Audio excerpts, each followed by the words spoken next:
Sekali lagi selamat sore, selamat datang kakak-kakak peserta PKG PJOK kelas 5 Ngada yang saat ini sudah berada di ruang virtual ini.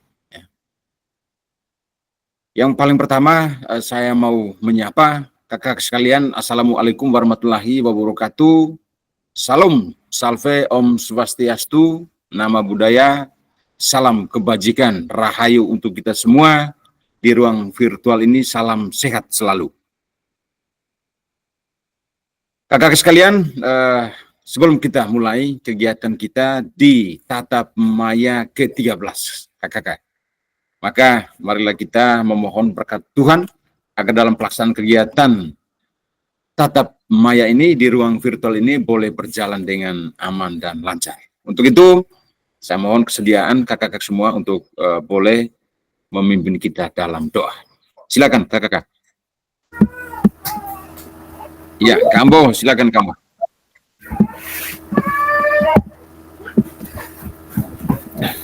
Marilah kita siapkan hati untuk berdoa. Yang seiman dengan saya, ikutilah doa yang saya bawakan. Dalam nama Bapa dan Putra dan Roh Kudus. Amin. Ya Allah, Bapa dalam surga, Allah Tritunggal Maha Kudus, puji dan syukur kami haturkan kepadamu atas segala berkat, rahmat, serta cintamu yang masih kau curahkan ke atas kami sampai saat ini. Kami mohon kepadamu, sertailah kami selalu dalam melaksanakan kegiatan ini, sehingga kami boleh melaksanakan semuanya tetap dalam naungan kasih-Mu, sehingga dapat berguna bagi kami dan anak didik kami kelak. Semua doa dan harapan kami sampaikan kepadamu lewat perantaran Kristus Tuhan kami. Amin.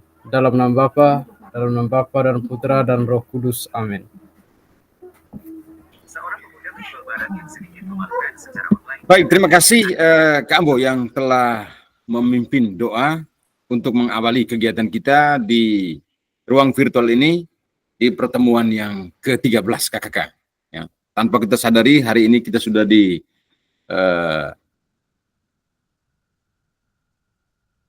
Tatap Maya ke-13 kakak. Oke, mohon izin kakak untuk saya share screen dulu.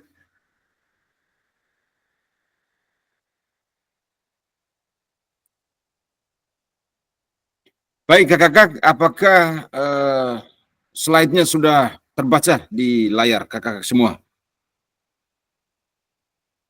Baik, terima kasih. Nah ini kakak aktivitas yang akan kita lakukan pada kesempatan ya sore hari ini, yaitu persiapan ini kakak aksi nyata, di mana kita akan ya melakukan ya praktik pembelajaran PJOK yang berpusat pada peserta didik. Lalu kemudian durasi ya 2 JP ya kakak. Jadi itu kegiatan kita hari ini kakak.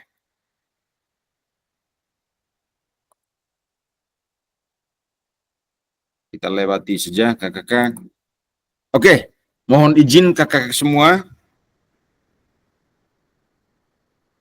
Kita boleh tenangkan hati dan pikiran. Arahkan semua perhatian untuk fokus belajar. Munculkan rasa syukur, ingin tahu, dan kebajikan kakak.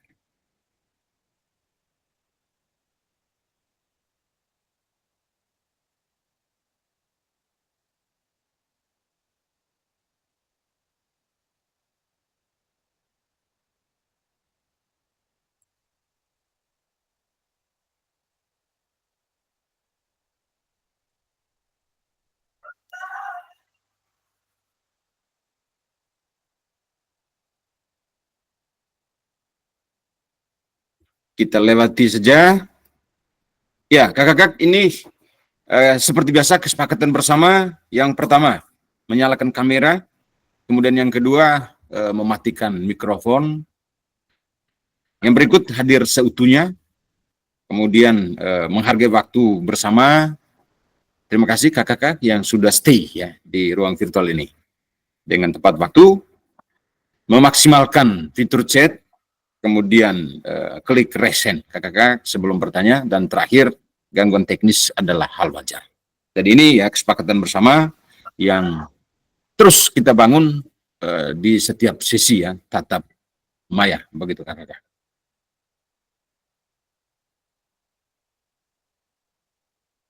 Tujuan dari sesi kita kali ini kakak, yang pertama itu kita akan merefleksikan koneksi antar materi. Kemudian yang kedua, memahami penugasan aksi nyata. Jadi itu tujuan dari sesi kita kali ini, kakak. Kemudian yang berikut, nah ini kakak, agenda kita pada sesi ini yang pertama, kita akan melakukan refleksi koneksi antar materi, itu 30 menit. Kemudian yang kedua, penjelasan tugas aksi nyata. Ada beberapa itu kakak pengantar tugas, kemudian penjelasan teknis, kemudian refleksi keterampilan mengajar, PJOK yang berpusat pada peserta didik, kemudian penilaian, dan yang terakhir itu lini masa kakak. Itu 20 menit. Kemudian yang ketiga, dialog. Jadi nanti kita akan banyak diskusi dan tanya jawab di sana yang berkaitan nanti dengan persiapan kita untuk melakukan ya aksi nyata nanti. Kemudian yang terakhir penutup 3 menit kakak. Jadi itu agenda kita hari ini kakak. Namun sebelumnya kakak untuk ya membuat suasana nanti di dalam ruang virtual ini biar ya agak sedikit semangat nih kakak. Kita ice breaking dulu. Ya. Jadi saya berharap kakak semua untuk boleh kita on-kan dulu kameranya. Biar suasana di siang sore hari ini agak sedikit semangat lah. Saya lihat kakak Embo sudah mulai agak menguap-menguap. Kemudian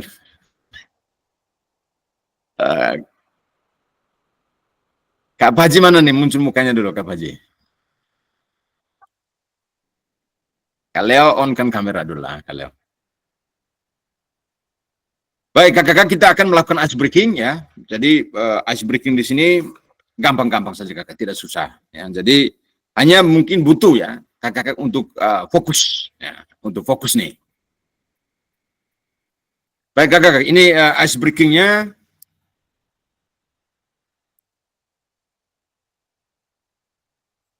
Jadi ice breaking di sini ya, kita yang pertama kita menyebutkan ya nama hewan. Ya, dalam bahasa Indonesia, ya. Jadi bukan dalam bahasa daerah ya kakak. Jadi sesuai huruf terakhir yang disebutkan, ya rekan atau teman kita. Kemudian yang kedua, kakak boleh nih ya menunjuk rekan yang akan menyebutkan nama hewan. Huruf terakhir nih kakak. Jadi selalu fokus untuk mengingatkan huruf terakhir dari nama binatang atau hewan tersebut kakak. Lalu kemudian nanti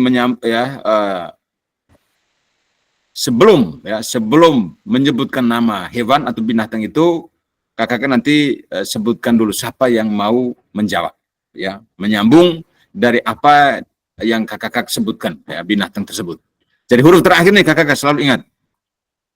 Siap kakak? Oke, baik, terima kasih. Jadi ya aturannya seperti itu kakak. Mari kita mulai dengan ice breakingnya.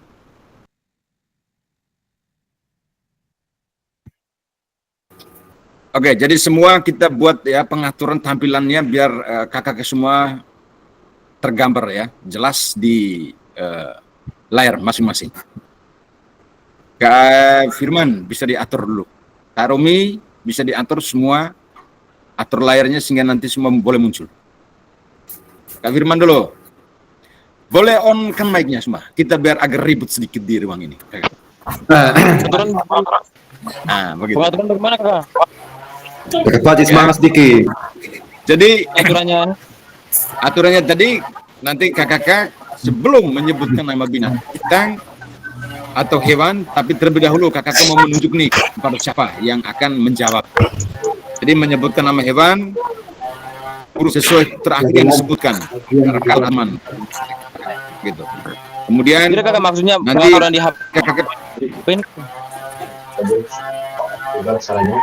pengaturannya, maksudnya pengaturan di layar ini supaya nanti Kak Firman juga on kan dulu kameranya. semua tergabung jelas. Jaringan. Oke. Masih ada Kak David dengan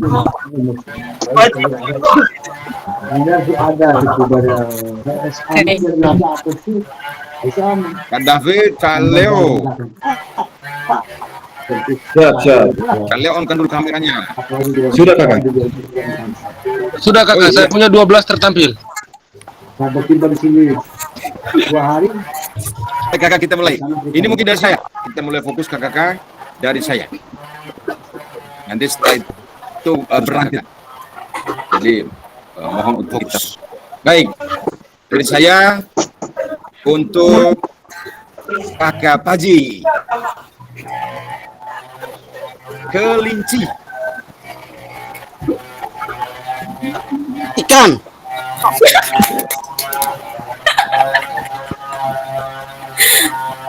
Lanjut Kak Paji menyebutkan siapa yang mau dituju. Saya ikan. Kakak Embo. Saya speaking.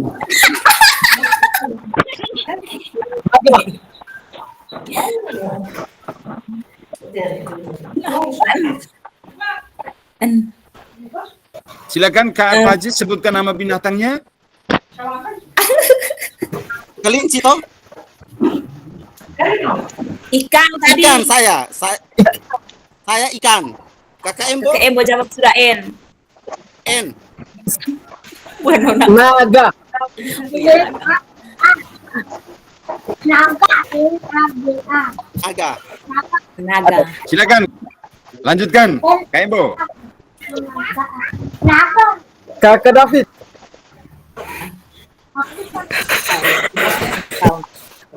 Apa?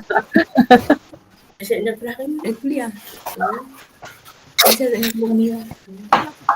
David Oco. Anjing. David Ke kakak Ratna. Anjing.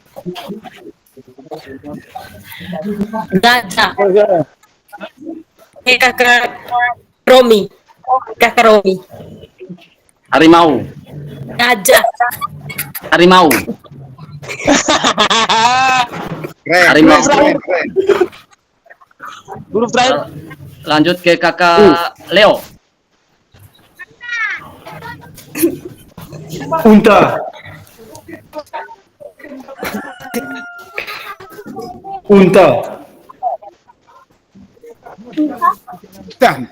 Mantap. Kak Leo silakan lanjut.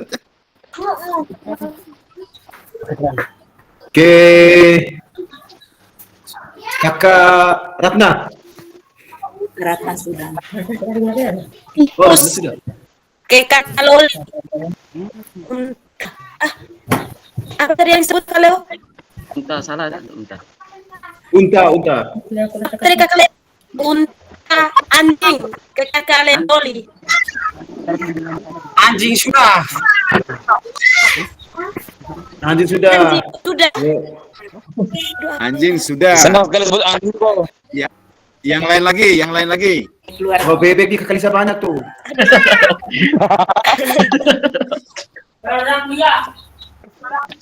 Bebek. Bebek saja. Ayam. Loli. Ayam. Satu, dua, tiga. Ayam. Kakak Loli. Monyet.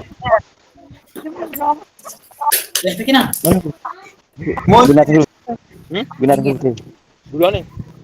Monyet ke kakak Lisa. Tikus. Baik. Tikus. Kakak Restin.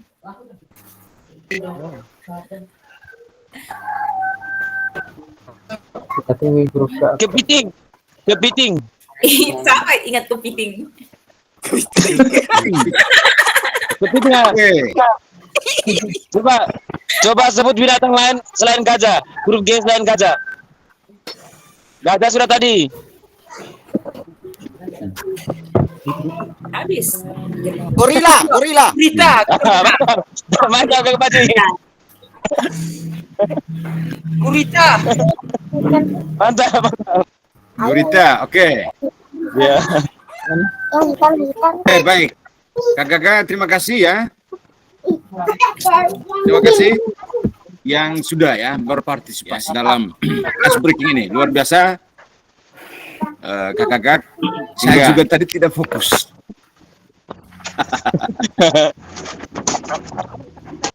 Baik, baik, terima kasih. Oke, kita lanjut kakak-kakak. Mohon izin. Baik, kakak-kakak, kita akan masuk di aktivitas pertama nih, kakak-kakak, yaitu refleksi koneksi antar ya materi paket modul 1 dan 2. Artinya bahwa kakak-kakak kita sedikit nih mereview pemahaman kita bersama kakak-kakak sejauh mana ya pemahaman kita berkaitan dengan materi ya pada paket modul 1 dan modul 2 kakak-kakak. Berkaitan dengan paket ya modul 1 dan 2 ini ya, tentunya bahwa kita sudah melalui bersama kakak-kakak ya kurang lebih nih kakak-kakak sudah 2 bulan ya kita melaksanakan kegiatan ini PKG PJOK. Nah, di sini kakak-kakak ada beberapa pertanyaan pemantik yang nantinya membuat kita untuk berpikir kembali ya atau mengingat kembali pemahaman kita sejauh mana nih ya. Saat ini kita sudah memahami pada materi paket modul 1 dan modul 2 kakak-kakak. Jadi yang pertama ini kakak-kakak ya. Sejauh apa ya pemahaman saya terkait keterampilan mengajar PJOK yang efektif kakak-kakak. Nah, di situ ya ada pertanyaan pemantik ya. Apakah pemahaman saya terhadap ya keterampilan mengajar PJOK yang efektif ya sudah mendukung paradigma saya terhadap PJOK yang berpusat pada peserta didik.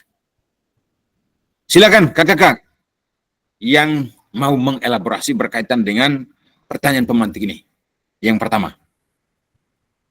Oke, silakan Kak Embo. Oh ya, Kak Loli, silakan Kak Loli.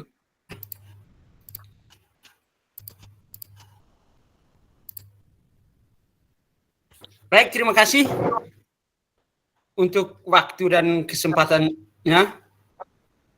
Berdasarkan pertanyaan pemantik, sejauh mana pemahaman saya terkait keterampilan mengajar PJOK yang efektif, bahwa di dalam pembelajaran PJOK yang efektif itu ada 9 konsep yang pernah kita pelajari bersama, mulai dari tujuan pembelajaran yang jelas, diferensiasi pembelajaran, keterlibatan aktif peserta didik, penahapan konten dan pemrogesan, umpan balik, evaluasi, dan keselamatan. Di dalam mengajar PJOK yang efektif juga, kita perlu mendapatkan perhatian dari peserta didik.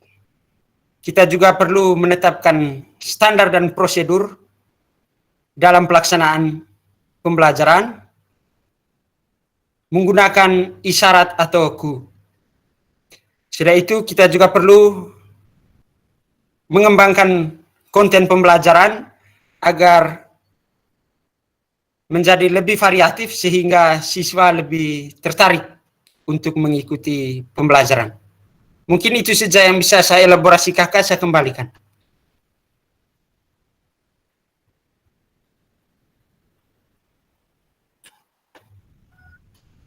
Baik, terima kasih Kak Loli.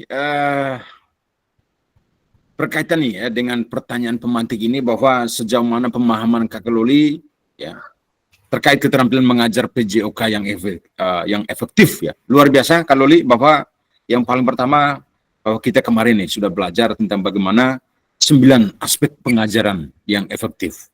Itu ya yang paling pertama itu kita mulai dari tujuan sampai dengan terakhir itu adalah keselamatan.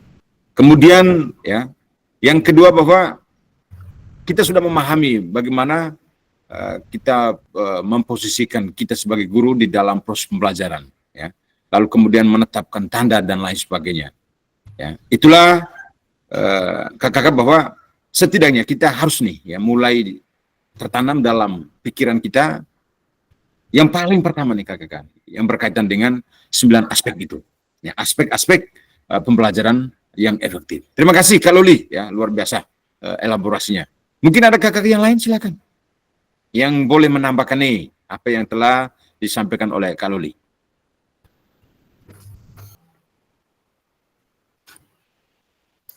Oke, kalaupun ini kakak boleh ya memanfaatkan fitur chat ya kakak untuk boleh menjawab nih pertanyaan pemantik yang pertama ini, ya. Sejauh mana pemahaman kita ya tentang keterampilan ya mengajar PJOK yang efektif. Apakah itu sudah mendukung nih paradigma terhadap PJOK yang berpusat pada peserta didik, ya. Jadi silakan kakak boleh menuangkan itu di fitur chat ya. Baik, kita lanjut ya pada pertanyaan pemantik yang berikut.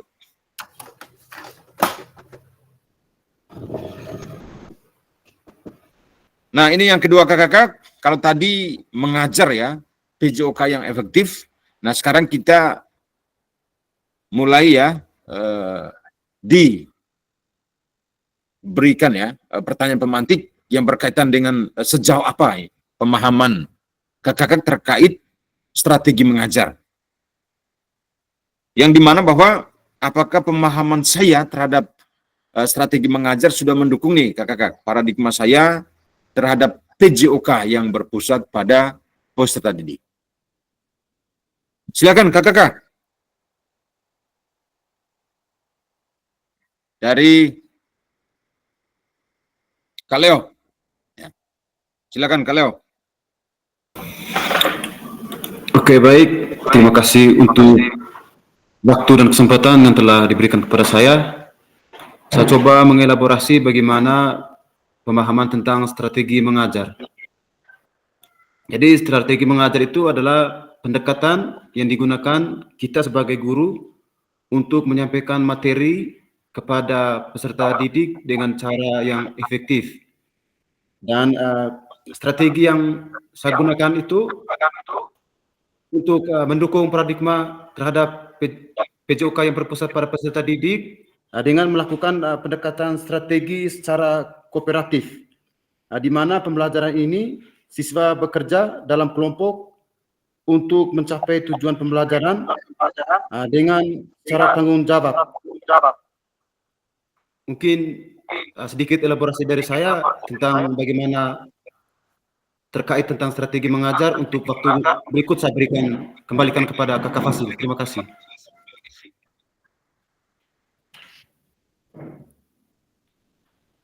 Baik, terima kasih Kak Leo ya yang telah mengelaborasi sejauh mana pemahaman ya Kak Leo berkaitan nih dengan strategi mengajar. Baik kakak ya, bicara tentang strategi mengajar dalam PJOK kemarin ya, tentunya kita sudah belajar nih kakak banyak hal.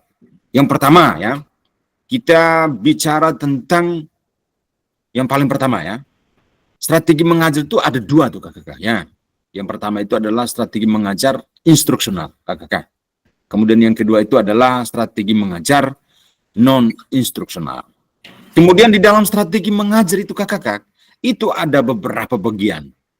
Yang pertama nih, kita bicara tentang strategi. Kalau tadi strategi itu ya instruksional dan non-instruksional. Kemudian ada metode kakak, metode pembelajaran yang telah kita belajar kemarin.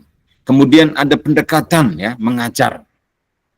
Kemudian ya ada model-model pembelajaran kakak. Kemudian dengan yang terakhir itu adalah gaya mengajar. Jadi itulah ya strategi-strategi yang dilakukan oleh guru untuk bagaimana memaksimalkan ya proses pembelajaran itu sehingga ya proses pembelajaran itu bisa nih ya sesuai dengan tuntutan kurikulum ya yang berdampak, yang berpusat ya, yang berpihak kepada peserta didik kakak.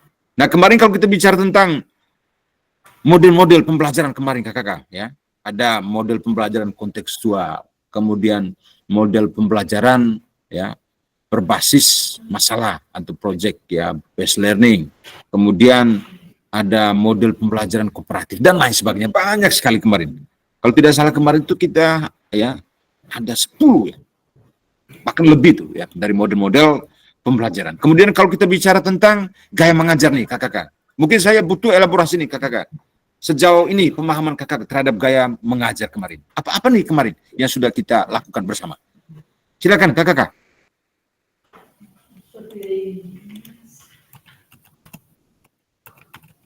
Oke ya, Kak Luli, silakan Kak Luli. Baik, terima kasih untuk waktu dan kesempatannya.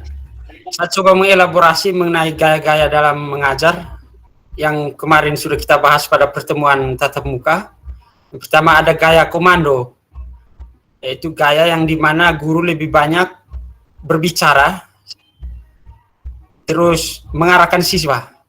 Guru hanya mendengar dari perintah, siswa hanya mendengar dari perintah guru. Dan berikut gaya latihan. Gaya latihan atau latihan itu di mana guru memberikan arahan latihan, selanjutnya siswa melakukan.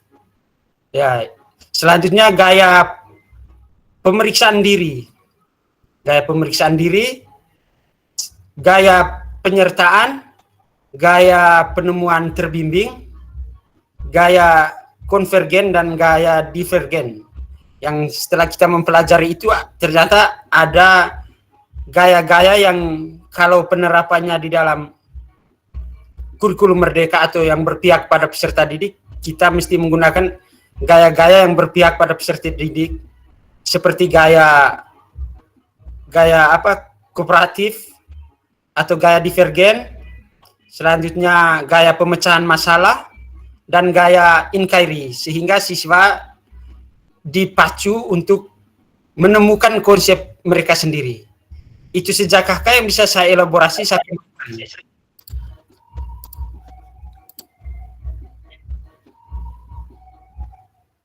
Baik, terima kasih Kak Luli ya. Luar biasa ya sejauh ini pemahaman ya, kita lebih khusus untuk Kak Luli bahwa kemarin nih ada beberapa gaya. Bahkan kakak kita waktu kegiatan tatap muka kemarin ya, kita diberi nih kesempatan kepada semua kita yang waktu itu ya ada untuk boleh ya memberikan latihan ya mengajar dengan berbagai model yang ada kemarin kakak.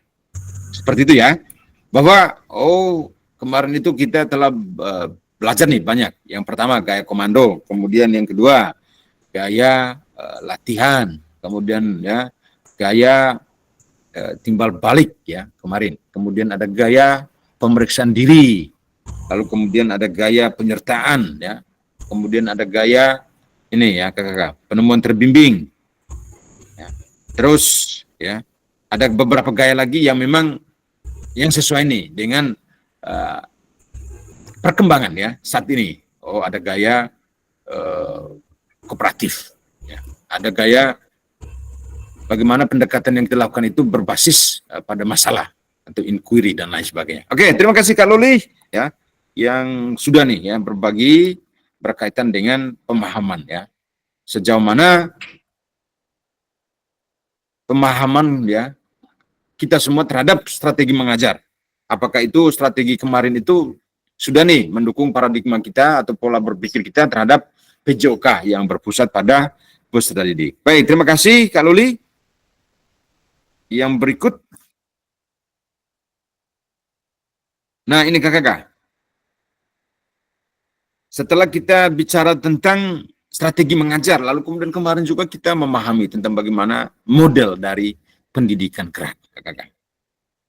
Apakah ya pemahaman kakak terhadap model pendidikan gerak yang sudah kita pelajari kemarin nih kakak mendukung nih paradigma saya terhadap PJOK yang berpusat pada peserta didik? Silakan kakak, yang lain lagi mungkin yang mau mengelaborasi berkaitan dengan pertanyaan pemantik nih kakak. Silakan.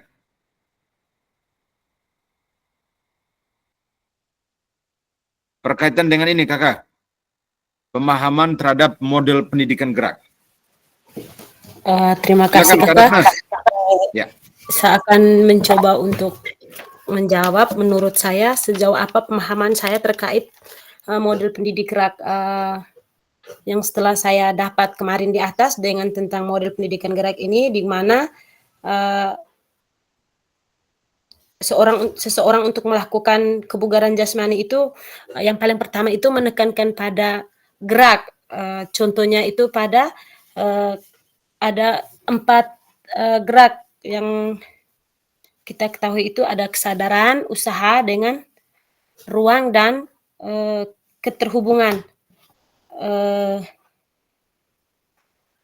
Di mana usaha itu, kesadaran itu apa yang dilakukan tubuh. Terus kalau usaha itu bagaimana tubuh gerak, dan ruang itu di mana tubuh bergerak, sedangkan keterhubungan itu hubungan apa yang terjadi.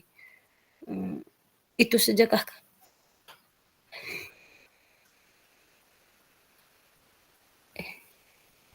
Oke, terima kasih Kak Ratna ya, berkaitan dengan model pendidikan gerak. Mungkin ada kakak yang lain yang bisa menambahkan apa yang sudah disampaikan oleh Kak Ratna ini. Silakan. Oke, dari Kak David, silakan.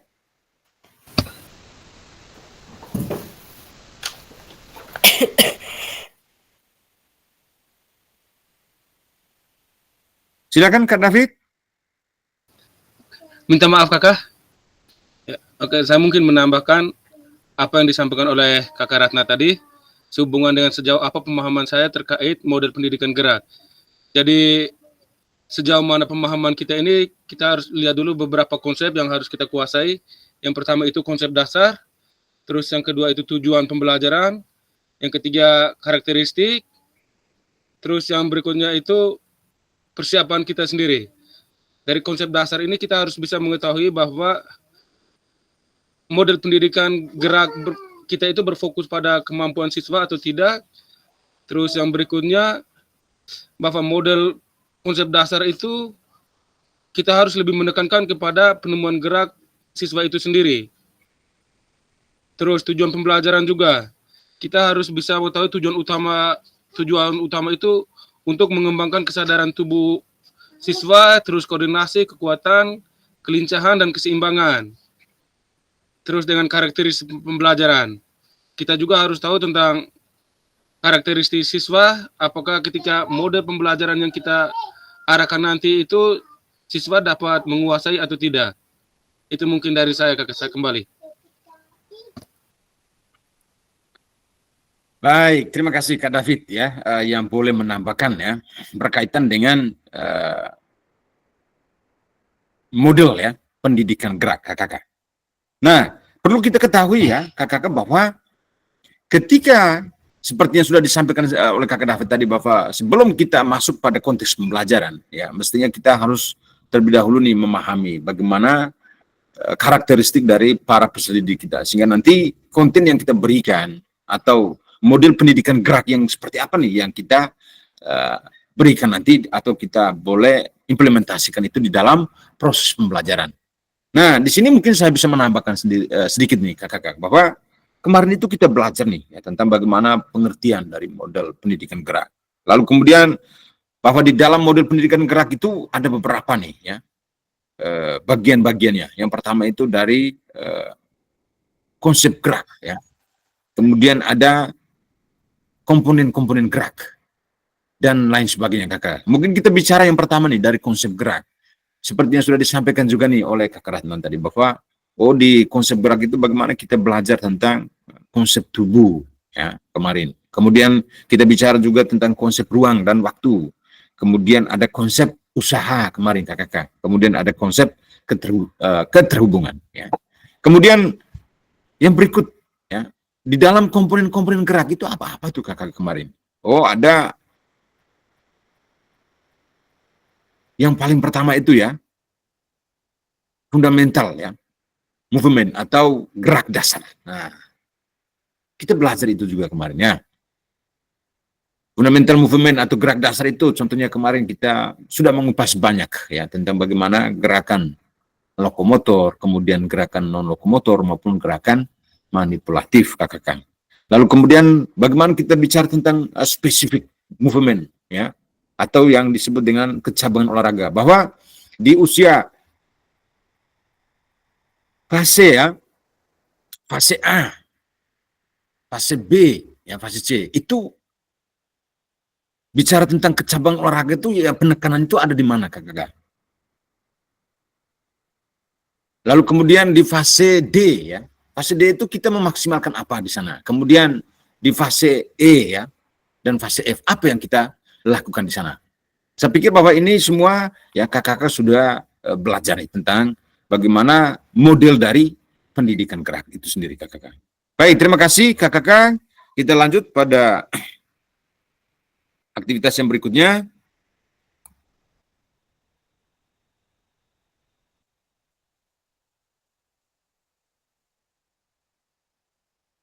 Nah, yang berikut lagi nih kakak.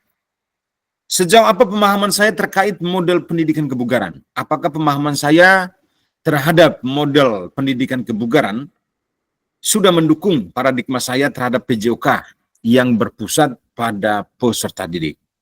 Kaitan dengan pertanyaan pemantik ini, mungkin saya minta dari kakak. Oke, Kak Lisa, silakan Kak Lisa. Baik kakak, terima kasih atas waktu dan kesempatan yang diberikan kepada saya. Di situ model pendidikan kebugaran. Di dalamnya itu ada komponen kebugaran. Kebugaran itu ada kardiorespiratori, terus kelenturan, komposisi tubuh, kebugaran. Terus prinsip-prinsip latihan itu ada prinsip overload, prinsip progresi, prinsip spesialis, prinsip regularity, dengan prinsip individu. Terus di program latihan itu ada frekuensi, intensitas, waktu, dengan jenis. Itu saja dari model pendidikan kebugaran. Terima kasih, waktu saya kembalikan.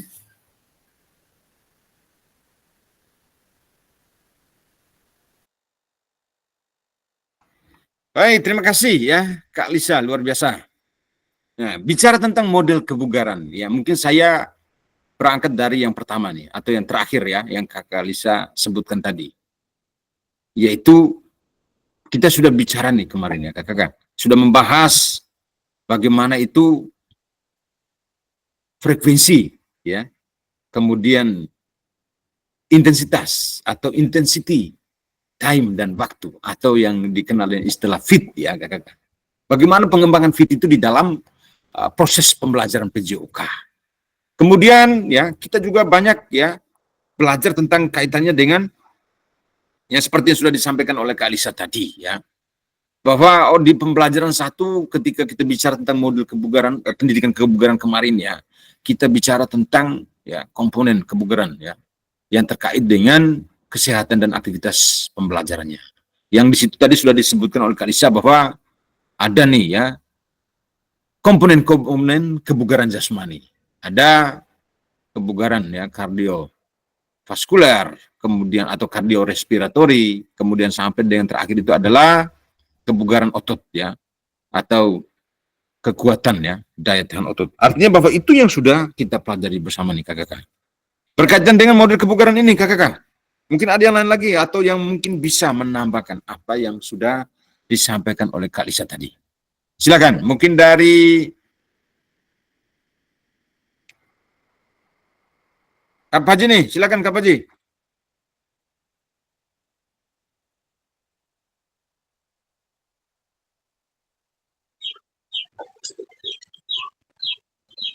Baik, terima kasih. Baik kakak, Oke, terima silakan, kasih banyak kakak ini atas waktu yang sudah diberikan kepada saya. Saya ini hari saya pakai HP kakak, jadi saya minta maaf. Soalnya saya tidak dijawab toh. Jadi untuk menilai sejauh mana saya memahami tentang kebugaran, model pendidikan kebugaran ini yang pertama itu tuh konsep dasar kebugaran. Konsep dasar kebugaran, model pendidikan kebugaran, kemudian penerapan dalam pengajaran.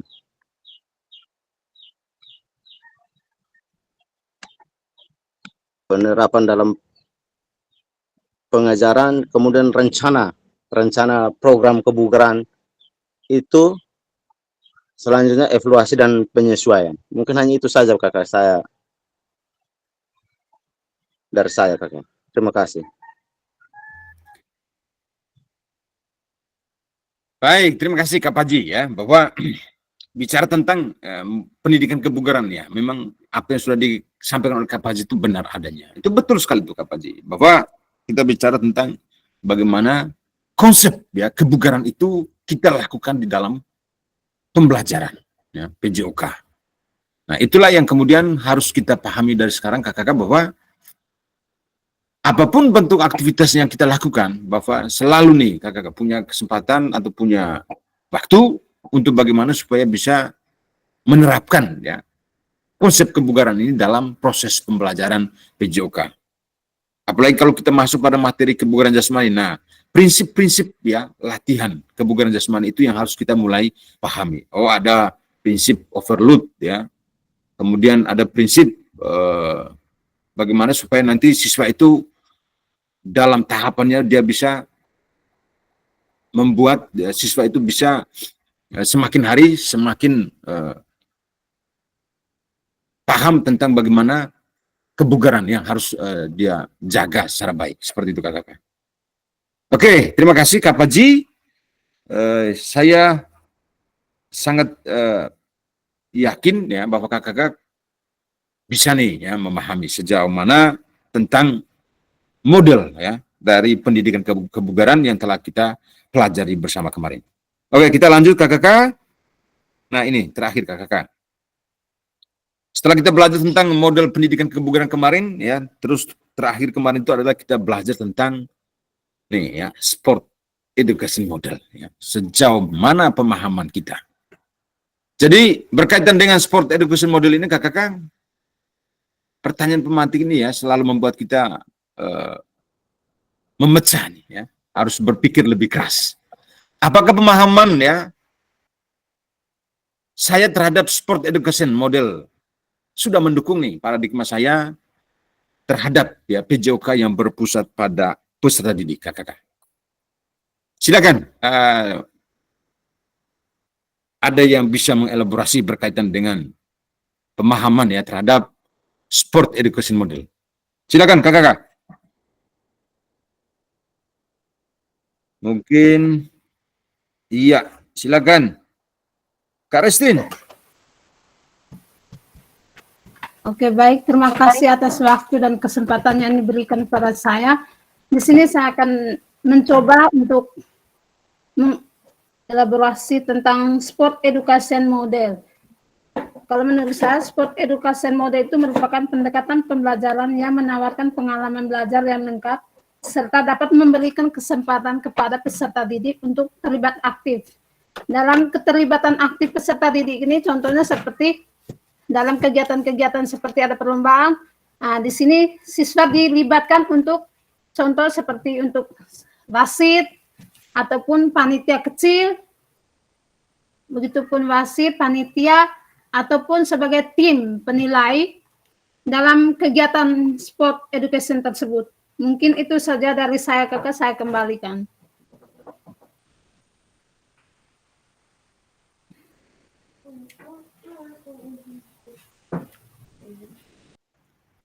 Baik, terima kasih ya Kak Restin.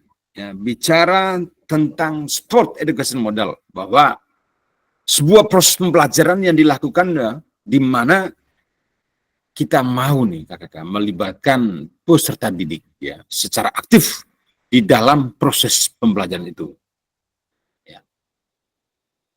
Kemudian ketika kita bicara tentang bagaimanakah implementasi sport education model itu bisa dapat berjalan di dalam pembelajaran. Oh, yang paling pertama nih kemarin ya, bahwa kita harus bisa merancang ya sebuah model ya atau sebuah tahapan, yaitu yang paling pertama itu adalah pengelolaan musim ya untuk menuju sampai dengan festival ya terakhir nanti. Bahwa di dalam pengelolaan musim itu kita ada melakukan persiapan ya, latihan, kemudian kita mungkin membuat kompetisi kecil ya di sekolah atau mungkin di lingkup yang lebih kecil. Kemudian ya setelah kita membuat ya persiapan pada pengelolaan musim, maka di situ ada tahapan yang namanya afiliasi, ya. Bagaimana memberikan atau kita memberikan kesempatan kepada siswa untuk boleh membangun ya pemahaman bersama dan bagaimana mereka bisa bekerja sama di dalam menyukseskan kegiatan itu. Kemudian setelah itu ya kita membuat siswa mereka harus ya mulai mempersiapkan ya jadwal pertandingan formal dan lain sebagainya. Sampai pada tahapan yang terakhir ya kakak ya, yaitu pada puncak pertandingan ya. Kemudian di puncak pertandingan ya, yang paling terakhir itu adalah bagaimana kita mau merayakan ya. Atau pada tahapan akhir yaitu festival akhir kompetisi. Nah, itulah kakak ya Bapak, konsep sport education model ini ya itu menjadi model pembelajaran yang memang hari ini ya di Indonesia khususnya itu menjadi model pembelajaran yang baru yang asik ya, yang membuat siswa itu bisa terlibat secara langsung karena mereka akan berperan nih ya. Ada yang menjadi pelatih, menjadi wasit, menjadi panitia, kemudian menjadi supporter dan lain sebagainya kakak.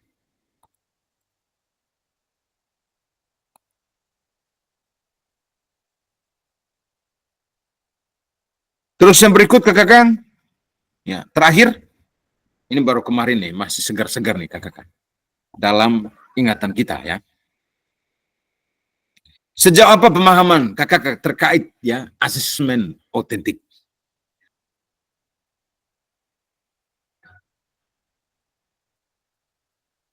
Oke, mungkin dari, oh ya silakan, Kak Panji.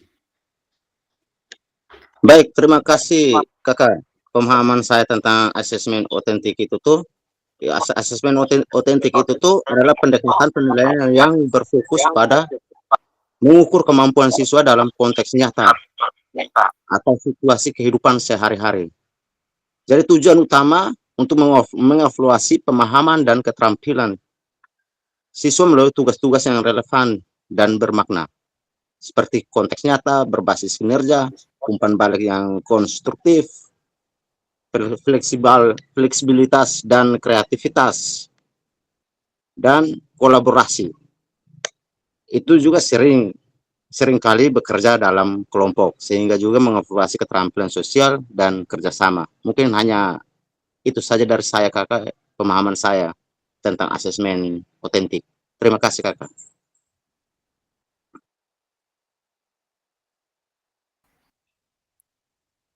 Baik, terima kasih Kak Paji ya. Sejauh ini ya tentang pemahaman ya kita bersama tentang asesmen otentik nih kakak. Bahwa asesmen otentik ini adalah sebuah teknik ya pengambilan nilai yang dilakukan nih secara nyata di dalam proses pembelajaran. Artinya bahwa ketika siswa melakukan aktivitas ya di lapangan ataupun mungkin di dalam kelas ya, dalam proses pembelajaran, maka disitulah ya kita sebagai guru bisa nih ya melakukan proses penilaian, pengambilan nilai atau proses penilaian yang kemarin ya kita sudah belajar. Itu ada 3 hal yang kita lakukan. Yang pertama itu adalah melakukan ya penilaian diri atau self ya assessment. Siapakah yang melakukan penilaian diri nih kakak?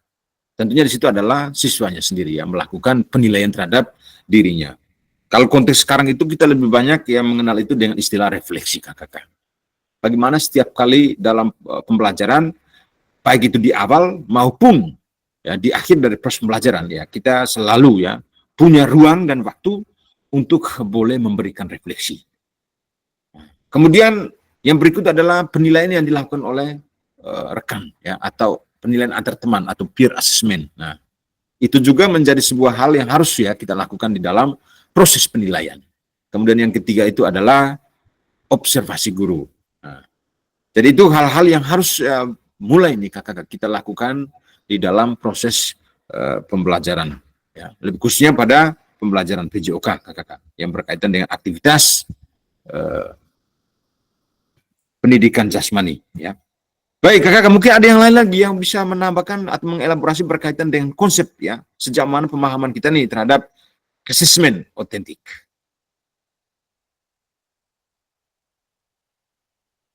Oke, silakan kalau Loli. Baik, terima kasih untuk waktunya. Saya coba sejauh apa pemahaman saya terkait asesmen otentik. Ya, pada pertemuan kemarin memang materi ini sangat menarik buat saya. Karena selama ini memang saya agak keliru dalam melakukan penilaian. Sebetulnya penilaian asesmen otentik itu harus dilakukan pada situasi yang nyata. Kita bisa dengan memodifikasi permainan, menggunakan apa yang sudah disampaikan kakak fasilitator tadi, bahwa ada penilaian diri, melibatkan siswa untuk menjadi observer, dan kita juga bisa melakukan sendiri sebagai guru untuk observasi. Bahwa asesmen otentik ini dia menilai pada 3 ranah. 3 ranah, ranah keterampilan, ranah sikap, dan pengetahuan atau pemahaman konsepnya. Selanjutnya bahwa asesmen otentik ini kita laksanakan pada situasi nyata tuh karena ketika kita menguji salah satu tugas gerak seperti kemarin pada contoh aktivitas itu dribble sendiri dan dribble secara berkelompok.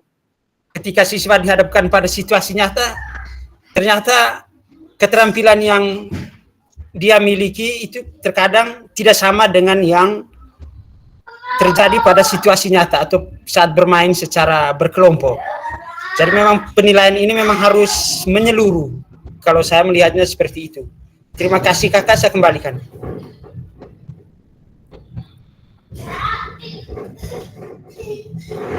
Baik, terima kasih Kak Loli ya, luar biasa ya, bahwa asesmen otentik itu ya melakukan penilaian yang secara menyeluruh atau secara holistik ya, itu benar ya apa yang sudah disampaikan oleh Kak Loli tadi, bahwa karena kita tahapan di dalam melakukan asesmen itu ya perlu nih ya kakak, kita harus bisa melihat kembali ya.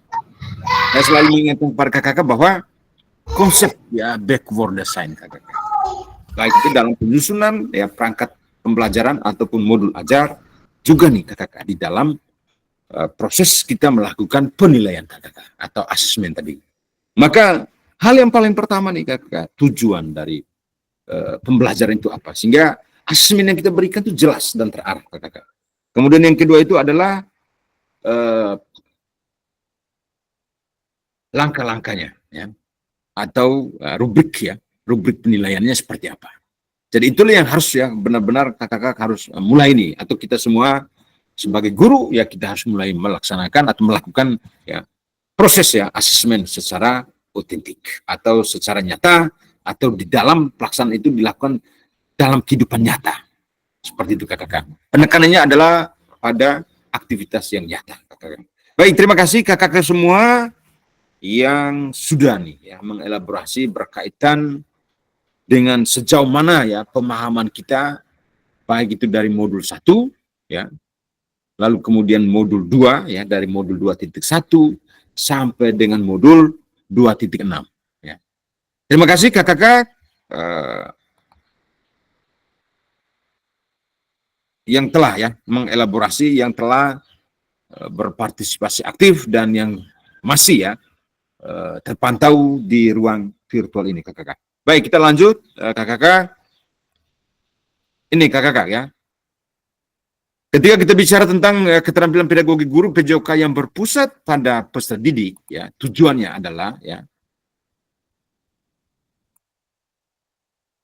paradigma perubahan diri dan kelas dalam PJOK. Maka ini ya kakak, untuk itu kita perlu nih kakak kembali kepada apa yang menjadi nih ya esensi dari mata pelajaran PJOK itu sendiri kakak ya.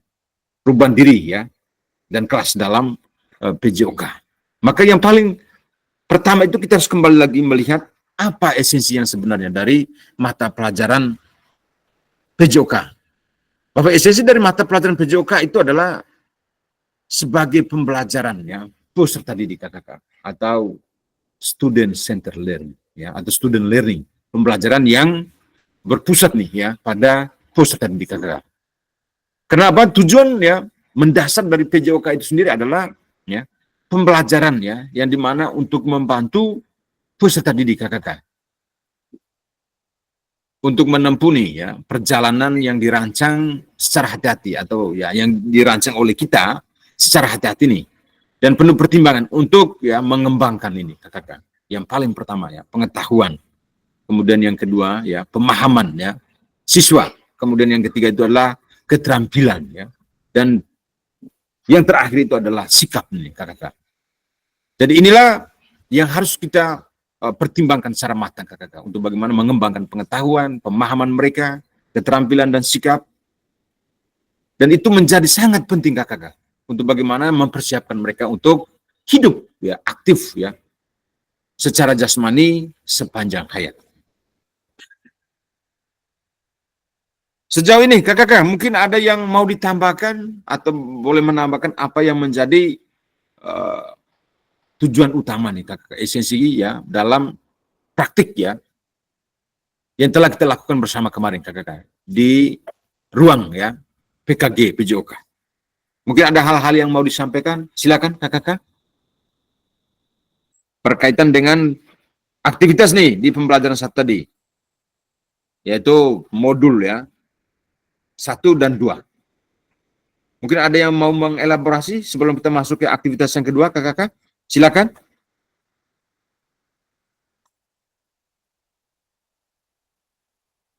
Pas kok, KKK? Kalau pas, kita lanjut KKK. Berikan responnya dulu, KKK semua. Atau mungkin sebelum kita masuk ke aktivitas kedua, ada yang mau ice breaking? Silakan, KKK. Biar menambah ya semangat lagi nih, karena saya lihat semua off kamera, jadi saya berpikir ini ada lagi buat apa begitu. Oke, baik KKK. Kita lanjut pada aktivitas kedua KKK. Penjelasan tugas aksi nyata KKK. Oke, kita lebih rileks lagi KKK ya. Dan saya maunya tadi itu harus ada ice breaking supaya kita lebih semangat. Jangan terlalu kaku lah, KKK.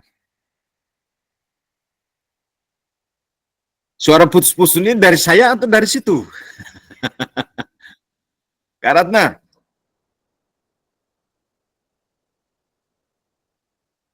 Oke, baik KKK, kita lanjut ya.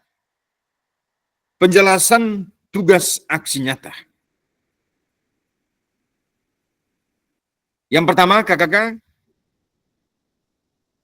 ya kita start dulu. Tegas dulu nih, KKK. Yang pertama, pengantar tugas. Setelah mempelajari semua modul nih, KKK, modul 1 dan 2, kakak-kakak diharapkan dapat mengimplementasikan ya eksplorasi pemahaman dalam bentuk aksi nyata. Jadi setelah kita mempelajari di modul 1 kemarin kakak, kemudian di modul 2 ya. Kemudian di sini ya kakak diminta nih untuk bagaimana mengimplementasikan eksplorasi pemahaman dalam bentuk aksi nyata. Yaitu kakak ya, implementasi praktik pembelajaran PJOK yang berpusat pada peserta didik di kelas yang kakak ampuh yang akan dinilai oleh fasilitator melalui LMS kakak. Jadi di sini kakak dapat melakukan ya, dimulai dari perencanaan, pelaksanaan, kemudian hingga refleksi setelah pembelajaran. Jadi setelah melakukan praktik pembelajaran, kakak diharapkan nih dapat melakukan proses refleksi, salah satunya menggunakan refleksi keterampilan mengajar PJOK yang berpusat pada peserta didik. Baik, kakak kita lanjut ya pada slide berikut. Pengantar tugas. Keterampilan merencanakan, melaksanakan, dan mengevaluasi pembelajaran PJOK yang berpusat pada peserta didik merupakan salah satu kompetensi kunci yang diharapkan muncul pada peserta program PKG PJOK. Keberpusatan pada peserta didik tersebut dapat dilihat dari 3 aspek sebagai berikut. Yang pertama, mengembangkan lingkungan belajar yang kondusif. Yang kedua, menerapkan strategi pembelajaran PJOK yang berpusat pada peserta didik. Kemudian yang ketiga, merancang dan menerapkan asesmen otentik dalam pembelajaran PJOK. Kemudian yang berikut kakak-kakak, keseluruhan aspek tersebut akan diamati dan dinilai oleh fasilitator berdasarkan yang pertama, RPP atau modul ajar kakak-kakak yang sudah kakak buat. Yang di dalam itu memuat rencana asesmen otentik. Kemudian yang berikut, yang kedua adalah rekaman video pada saat pelaksanaan pembelajaran PJOK, yaitu praktik mengajar ya di kelas masing-masing. Jadi berkaitan dengan hal ini kakak-kakak, yang pertama nih modul ajar atau RPP ya. Modul ajar bisa disesuaikan nih oleh kakak-kakak semua sesuai dengan materi yang sedang kakak-kakak bawa nih saat ini di sekolah ya. RPP atau modul ajar kakak-kakak.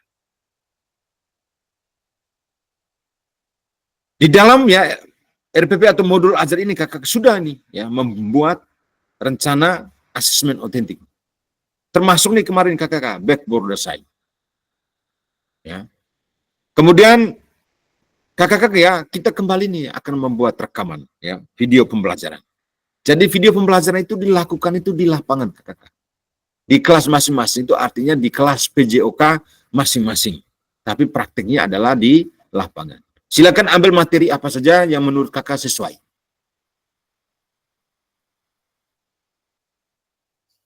Kemudian yang berikut, ya rekaman video berisi ini. Yang pertama, kegiatan pembelajaran atau kegiatan pendahuluan kakak. Kemudian ya, yang kedua kegiatan pembelajaran inti. Jadi di dalam pembelajaran inti atau di kegiatan inti itu ya kakak, maksimal itu 30 menit ya, maksimal tanpa editan kakak. Kemudian yang ketiga, kegiatan pembelajaran akhir atau di penutup nih kakak. Harus ya mencakup ya ada beberapa aspek di sana. Ada refleksi pasca pembelajaran. Dan juga refleksi di akhir pembelajaran dan yang terakhir itu adalah testimoni peserta didik kakak. Nah, di dalam melakukan ini ya atau di dalam melakukan aksi nyata ini ya bahwa fasilitator nanti ya atau saya perlu memastikan kesesuaian antara modul ajar atau RPP yang sudah kakak buat dengan video yang diunggah. Sejauh ini kakak, mungkin ada yang mau bertanya, silakan. Berkaitan dengan pengantar tugas ini. Ruang ini silakan kita boleh bicara lebih banyak kakak, sehingga nanti tidak ada hal yang mau ditanyakan ya berulang-ulang di dalam grup nanti atau mungkin pada selain ya pada aktivitas yang seperti di dalam ruang virtual ini. Oke, mungkin yang pertama dari Kak Ambo, silakan Kak Ambo. Baik kakak, terima kasih. Saya berkaitan dengan modul ajar pertama yang sudah saya buat dan sudah saya praktek, karena waktunya di situ hanya 30 menit pembelajaran. Apakah modulnya itu harus dikirim ulang lagi sesuai dengan untuk 2 jam pelajaran? Itu sudah kakak.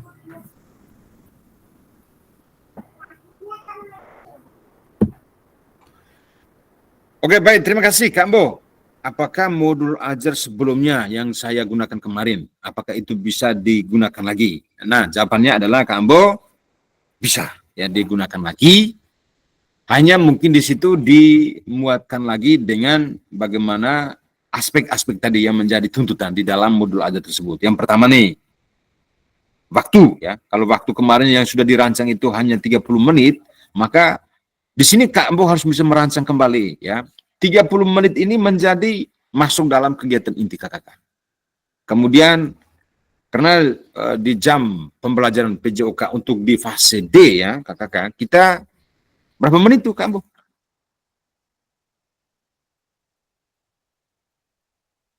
Untuk di fase D, Kak Bo, 40. berapa menit Kak Bo?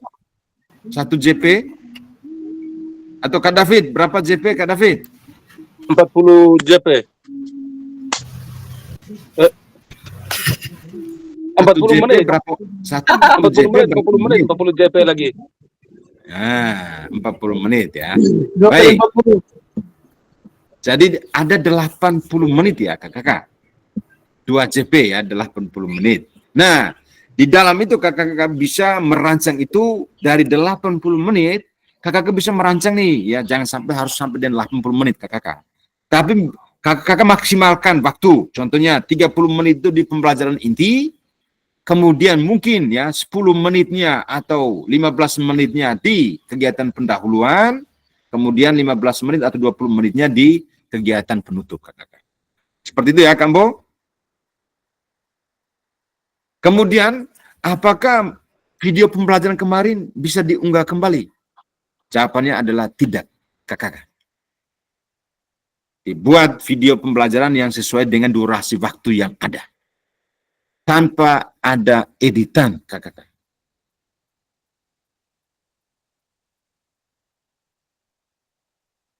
Oke, mungkin dari Kak David, silakan Kak David. Itu jawabannya kamu ya. Oke, terima kasih kakak atas kesempatan yang diberikan. Mungkin yang paling pertama, saya ya minta maaf mungkin sehubungan dengan kriteria atau hal-hal yang kami harus siapkan sehubungan dengan pengantar tugas ini mungkin di screenshot bagi di grup supaya kami bisa ingat-ingat kembali atau bisa baca-baca kembali. Terus yang berikutnya, saya mungkin seperti yang Kakek Embo, apakah materi kemarin bisa diulangi, tinggal merubah dia punya JP-nya, terus ditambah lagi dengan beberapa komponen yang harus dilengkapi dalam aksi nyata ini.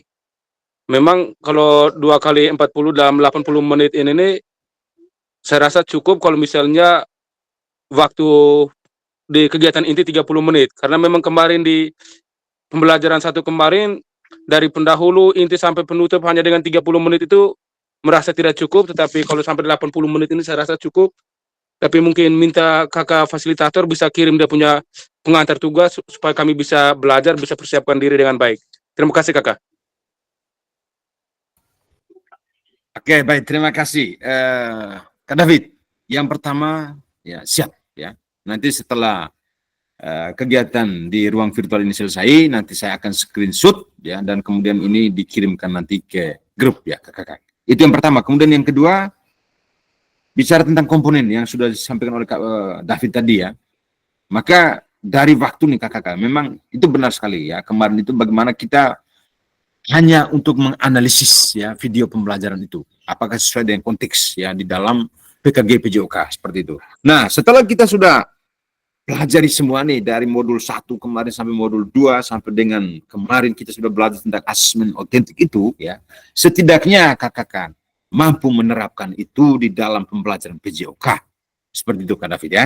Sehingga nanti video pembelajaran itu ya harus dibuat ulang lagi Kak David, sesuai dengan waktu yang ada. 30 menit yang saya sampaikan ini ya, bahwa 30 menit itu masuk di dalam kegiatan inti. Terlepas kegiatan pendahuluan, kakak mereka mau modifikasi berapa menit, kemudian di kegiatan penutup kakak mereka mau modifikasi berapa menit, silakan. Hanya konteksnya adalah backward design, itu yang paling pertama, harus masuk nih kakak. Kemudian yang kedua, asesmen otentik. Kemudian pembelajaran berdiferensiasi. Itu harus minimal di dalam ya RPP atau modul ajar itu menggambarkan secara jelas seperti itu. Oke, terima kasih Kak David. Mungkin tadi dari Kak Haji, silakan Kak Haji. Baik, terima kasih. Masih ingat dengan backroll Kak David. Nah, ini menyangkut dengan rekaman video ajar ini kakak. Sebenarnya saya sudah buat untuk, kami kan SD kan 2 kali 35 menit. Nah, berarti 70 menit. Apakah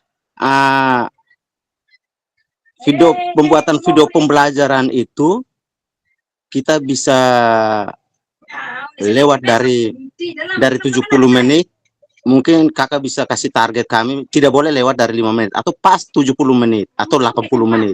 untuk SMP. Karena selama kita action di lapangan dengan anak-anak ini, kadang-kadang kita juga ada yang bantu kita, ada yang ya tergantung dari situasi di sekolah, Kakak. Karena kami dulu di sekolah ada yang guru sedikit, jadi punya kesibukan yang banyak. Jadi ya ini kita mau atur durasi waktu ini nih seperti apa, saya juga ada bingung-bingung ini nih. Karena jujur saya baru-baru yang untuk video pembelajaran utuh 70 menit itu bantuan guru juga, tapi bisa lewat sampai 3 menit. Itu untuk SD. Dan untuk refleksi itu baru video utuh, Kakak, dari awal, inti, dan akhir. Itu pas 70 menit. Belum masuk penilaian. Itu belum masuk penilaian sama sekali. Kita baru action hanya 3 tahap itu saja. Kegiatan awal itu 10 menit, inti 50 menit, dan akhir itu 10 menit. Jadi kami harus atur memanage waktu bagaimana waktu yang baik. 70 menit ini kami atur untuk kegiatan akhir ini. Kami bisa sekitar 15 menit lah. Bisa pakai 15 menit untuk kegiatan penutup, karena masih refleksi pembelajaran dengan siswa. Refleksi pembelajaran itu, kemudian tes akhirnya itu penilaian untuk asesmen otentik itu kita butuh waktu juga. Mungkin dari saya hanya itu saja.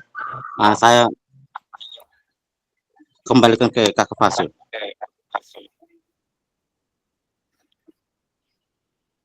Baik, terima kasih Kak Paji. Ya, mohon izin kakak saya off kamera saja karena memang jaringan di tempat ini ya kurang begitu juga bagus nih. Oke, berkaitan dengan apa yang disampaikan oleh Kak Paji, yang pertama nih ya, waktu ya, memang betul di SD itu 1 kali 35 menit ya. Jadi 2 kali 35 menit ya, 70 menit. Nah, Kak Paji, 70 menit ini ya Kak Paji maksimalkan. Maksimalkan. Yang pertama, di kegiatan pendahuluan Kak Paji mau taruh itu berapa menit. Kemudian di kegiatan inti ya, 30 menit itu ya, itu standar minimalnya Kakak. Silakan mau ditambahkan mau sampai 50 menit juga silakan. Kemudian di kegiatan penutup Kak Paji mau taruh berapa. Intinya bahwa 70 menit kah ataupun lewat ya 80 menit ya juga tidak menjadi masalah. Intinya semua tagihan yang ada di dalam pembelajaran tersebut ya semuanya tersampaikan Kakak. Seperti itu ya Kak Paji. Kemudian video pembelajaran nih ya. Video pembelajaran itu bisa nih dibantu nih Kak Paji ya. Minta bantuan ya. Minta bantuan rekan guru yang ada di sekolah untuk boleh mengambil waktunya. Kemudian itu paling lama itu ya 2 jam saya Kak Paji. Ya, dari persiapan nih sampai dengan selesai 2 jam saja. Masih tidak bisa. Tolong ambil waktu di pagi hari ya, sebelum matahari panas ya. Bisa minta nih di guru atau di kepala sekolah untuk berikan izin untuk mengajar ya, ambil video pembelajaran itu di pagi hari. Bisa meminta bantuan rekan sejawat ataupun mungkin orang-orang yang mungkin ya Kak Paji percayakan seperti itu. Jadi maksimalkan ya Kak Paji. Oke, baik kakak-kakak. Yang berikut nih. Ini penjelasan teknis ya aksi nyata nih. Di dalam ini ada tulisan nih kakak. Hanya ada satu bukti dari kemampuan sampai dengan tindakan. Nah ini kakak-kakak. Kembangkan RPP atau modul ajar pembelajaran PJOK untuk satu pertemuan sebagai simulasi untuk menggambarkan keseluruhan alur rancangan desain pengembangan pembelajaran PJOK yang efektif dan berpusat pada peserta didik. Kemudian yang kedua, dalam mengembangkan RPP modul ajar dapat melihat kembali nih kakak. Dapat memulai dari RPP modul ajar yang ada atau yang telah kakak kerjakan di modul 1.6, di modul kemarin kakak, di LMS kemarin. Ya, silakan dikembangkan lagi. Pengembangan perencanaan pembelajaran PJOK apakah sudah sesuai dengan tujuan akhir kebutuhan peserta didik? Backward design. Kemudian pengetahuan keterampilan, sikap apa yang dideskripsikan dalam tujuan pembelajaran PJOK tersebut yang dikuasai oleh peserta didik. Anda atau peserta didik KKK yang ada di satuan pendidikan masing-masing. Kemudian yang berikut, yang kedua, implementasi pembelajaran PJOK yang efektif dengan mengakomodasi kebutuhan pelajar peserta didik dengan berbagai karakter yang beragam melalui pembelajaran diferensiasi. Ingat KKK, pembelajaran diferensiasi. Dengan mempertimbangkan, yang pertama nih KKK, isu-isu sosial PJOK dan pemanfaatan sumber daya berbasis kekuatan atau asset-based thinking dalam merancang strategi pembelajaran PJOK yang efektif dan dimunculkan pada langkah-langkah pembelajaran. Ingat baik-baik KKK, ini backward design ya. Kemudian ya isu-isu ya, ini kemudian ya asset based thinking KKK dimunculkan di dalam modul ajar yang ada KKK. Kemudian yang berikut, menggunakan pilihan satu model instruksional PJOK yang telah dipelajari, yakni model apa yang mau KKK gunakan situ. Apakah model pendidikan gerak, ataukah model pendidikan kebugaran, ataukah model pembelajaran sport education. Disesuaikan nih dengan KKK, dengan kebutuhan pembelajaran dan kondisi sekolah KKK sekalian. Kemudian adanya penerapan rancangan asesmen otentik dalam pembelajaran PJOK yang disesuaikan dengan model dan materi yang dipilih, dilampirkan dalam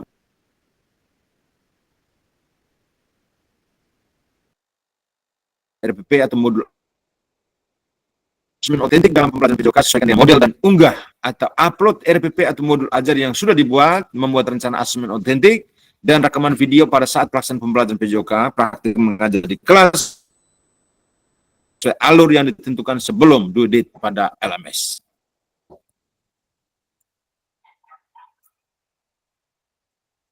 Baik, berkaitan dengan ini KKK, aspek penilaian. Nah, mungkin tadi kalau sudah disampaikan oleh Kak David tadi ya, jadi itu Kak David tinggal dikondisikan ya, dikondisikan cukup modelnya saja, Kak David. Dan model di sini maksudnya yang dimaksud itu adalah tidak semua siswa, tidak semua peserta didik yang harus mengambil ya keseluruhan ya nilainya, tapi cukup jadi model 1-2 orang saja. Artinya bisa mengefektifkan waktunya. Dan seperti itu. Kemudian ini aspek penilaian KKK, jangan lupa menciptakan kenyamanan lingkungan belajar untuk memenuhi ya kebutuhan belajar peserta didik. Ya.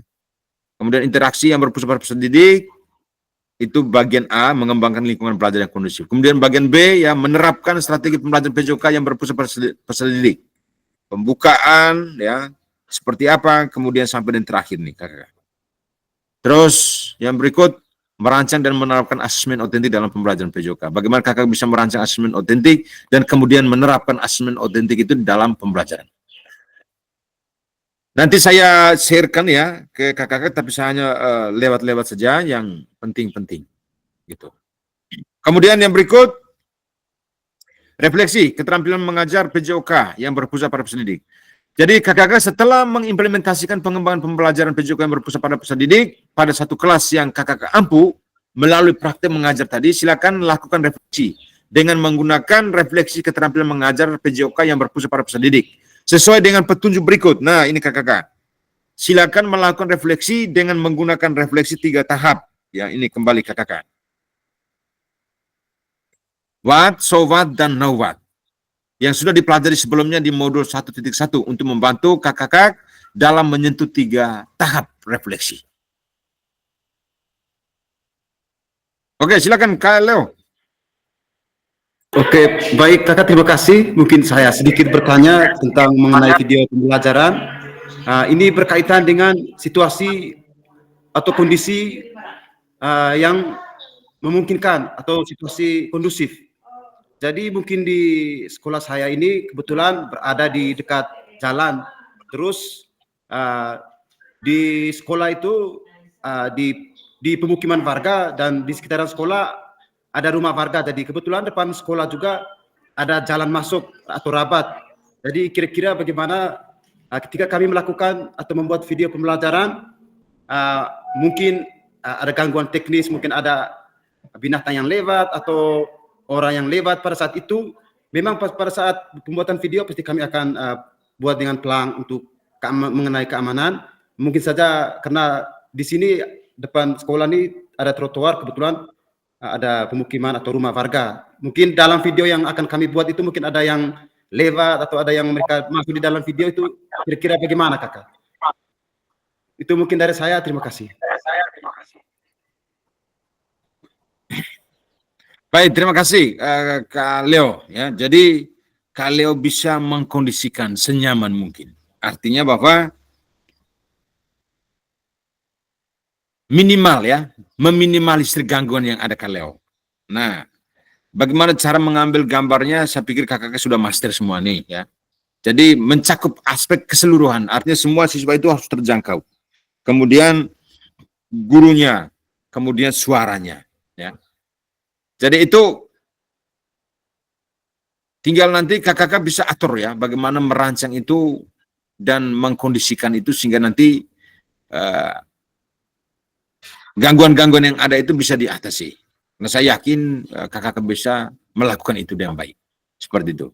Kalaupun ada yang saat situasi seperti itu ya, mungkin bisa mengkondisikan siswanya itu agak jauh dari jalan ya, mungkin ditempatkan di sudut lapangan ya. Ambil aktivitas pembelajarannya juga ya harus bisa menjangkau, jangan sampai semua lapangan itu diakses oleh siswa, tapi mungkin bisa dibuat ya sedemikian rupa sehingga kakak mereka bisa memaksimalkan situasi itu. Kemudian yang berikut,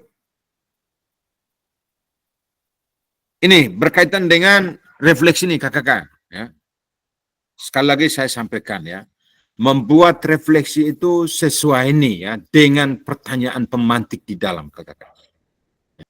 Itu bisa kakak lakukan ya.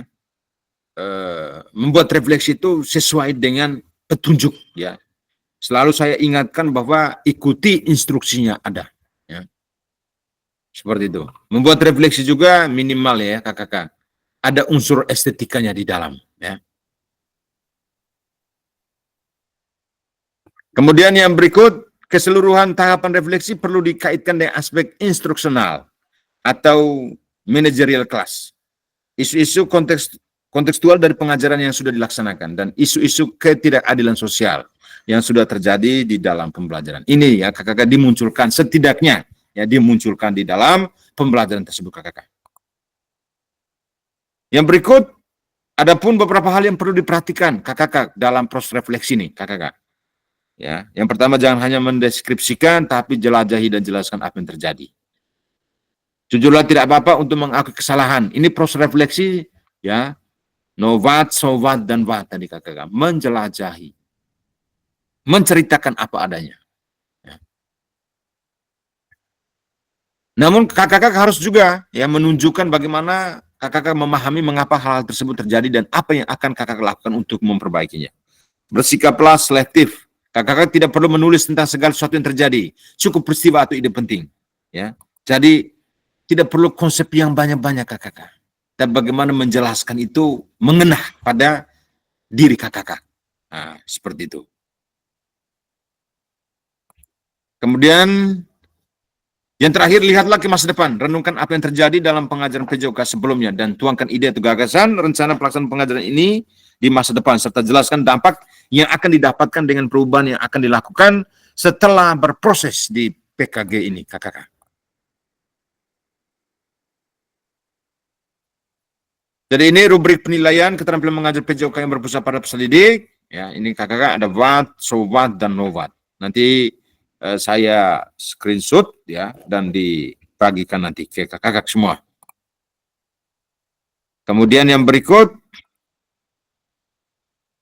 nah ini kakak penting ya untuk kakak ingat lini masa. Ya. Dan lini masa ini yang pertama nih kakak, mulai hari ini. Kakak ya harus segera menyusun aksi nyata. Yang di dalam itu yang pertama RPP atau modul ajar.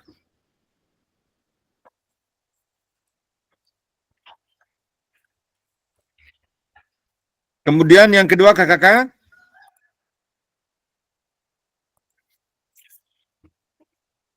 kalau saya on-kan kamera begini suara masih terdengar jelas atau suara putus-putus kakak? Jelas kakak kalau on kamera. Suara putus-putus kah? Jelas. Jelas. Sementara jelas kakak. Jelas, Bapak. Baik, terima kasih. Ya, terima kasih. Baik, saya lanjutkan kakak. Jadi yang pertama nih penyusunan aksi nyata. Jadi RPP atau modul ajar ini kalaupun sudah ada, kakak mereka tinggal tambahkan, tinggal kembangkan sedikit-sedikit yang berkaitan dengan tuntutan atau permintaan tadi, kakak. Backward design, diferensiasi, kemudian isu sosial yang muncul di dalam itu, kemudian bagaimana pemanfaatan ya sumber daya yang ada di sekolah, kalaupun bermain sepak bola atau materi permainan sepak bola, kemudian kalau ketika di sana tidak ada bola seperti ya apa yang disampaikan Kak Fajri di awal, modifikasilah kakak, kreativitaslah kakak. Intinya konsepnya jalan, begitu. Ya. Tidak perlu menuntut yang harus yang wow begitu, yang seperti yang sekolah-sekolah di kota-kota besar. Tidak perlu kakak.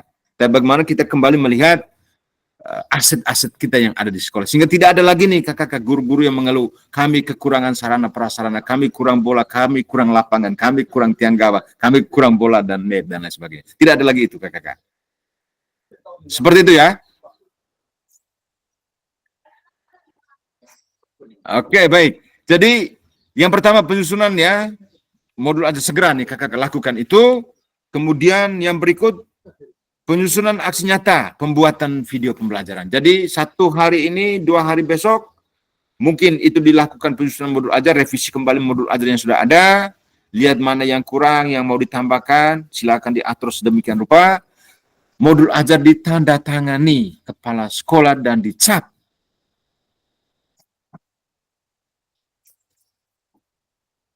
Ya, jangan ketawa, Kakak David. Ini saya mulai agak serius. Saya ingat kakek Embo nih. Nah, terus kemudian yang berikut,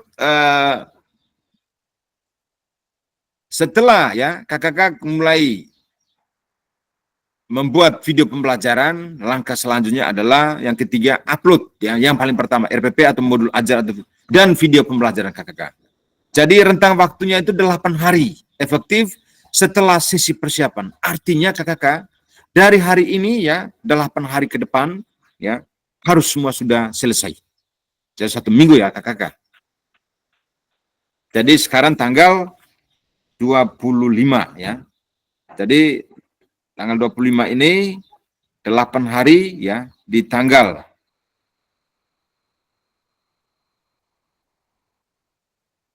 di tanggal 2 ya, di tanggal 2 hari Sabtu minggu depan ya kakak.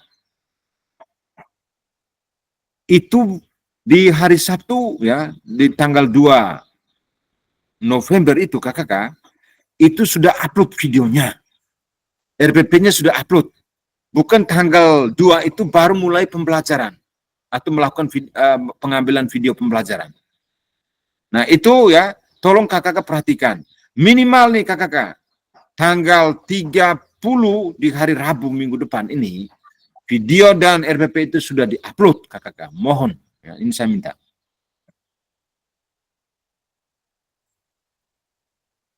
Oke, silakan Kak David. Oke, terima kasih banyak Kakak Fasil. Sehubungan dengan pelaksanaan ini, minta maaf Kakak. Mungkin Kakak Fasil juga tahu, minggu depan ini kita, ya ini di luar dari yang ada ini mungkin karena dengan ritual ini apa segala macam, mungkin di sini kampung sendiri itu tidak terlalu banyak aktivitas. Kalau misalnya di Senin Selasa itu sudah misal kita melakukan perekaman gambar pelaksanaan ini video pembelajaran ini, apa bisa kakak supaya karena Senin Selasa ini masih value punya, kami punya sudah di hari Rabu itu sampai hari Sabtu itu yang sebenarnya aktivitas tidak bisa dilakukan lagi macam kami sendiri nih kakak. Mohon pertimbangan kakak. Oke, baik, terima kasih. Silakan Kak David. Boleh dilakukan itu dari hari Senin Selasa ini ya. Tapi bagaimana persiapan siswa di sekolah? Nah, begitu. Jadi tinggal nanti Kak David sesuaikan dengan situasi ya. Kalaupun karena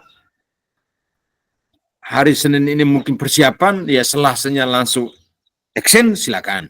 Pengambilan video pembelajaran silakan. Seperti itu.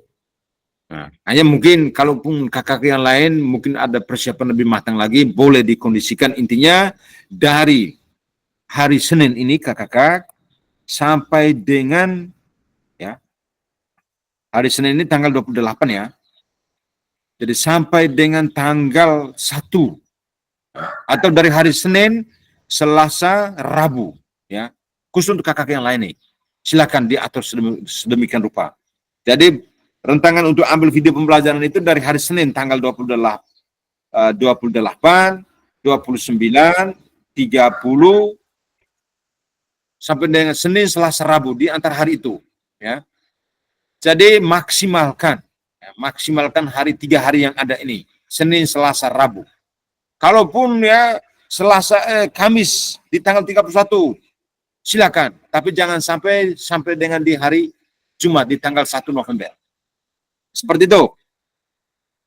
Sesibuk apapun kakak di sekolah, semua kita ini punya kesibukan loh kakak. Ya. Sesibuk apapun, tolong dimanfaatkan waktu yang ada di hari itu. Ya, di hari Senin tanggal 28, 29, 30, 31. Tolong dimanfaatkan itu secara baik. Begitu ya kakak. Itu 8 hari ya efektif setelah sesi ini ya, sesi persiapan mulai hari Senin ini kakak. Kemudian penilaian karya nyata dan refleksi setelah upload RPP modul ajar dan video pembelajaran. Itu juga dilakukan ya setelah selesai upload video pembelajaran dan lain sebagainya, video pembelajaran dan RPP itu modul ajar, kemudian juga di hari yang sama juga kakak, refleksi aksi nyata tatap maya. Jadi setelah 8 hari penyusunan aksi nyata. Nah itu kita akan ya kembali ketemu di ruang virtual itu pada tanggal nih kakak. Pada tanggal 5 November kakak. Nah makanya tadi saya bilang tanggal 1 itu hari ya.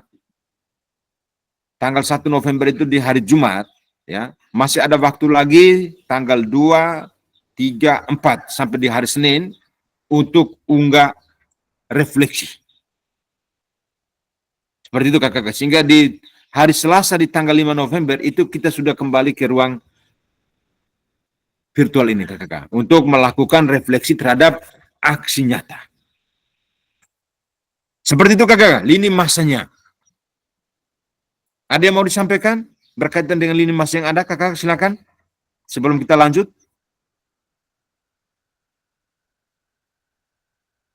Oke, terima kasih. Kita lanjut. Yang berikut.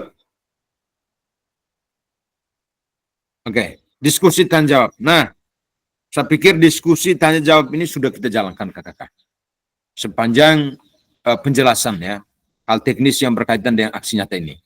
Tapi kalaupun ada yang mau menambahkan atau mungkin memperjelas lagi berkaitan dengan persiapan kita untuk melakukan aksi nyata ini, silakan kakak.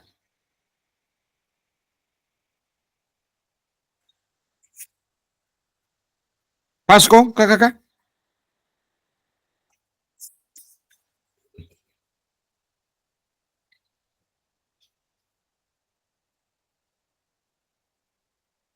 Oke, Kak David, silakan Kak David. Oke, baik kakak, terima kasih.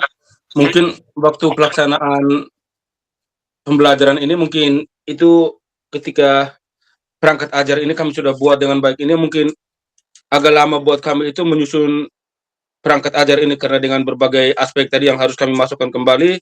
Terus bagaimana menerapkan itu nanti memang butuh waktu 1 atau 2 hari ke depan, tapi kami akan berusaha. Tapi mungkin dengan satu kendala juga buat khusus saya sendiri, untuk teman-teman lain mungkin tidak.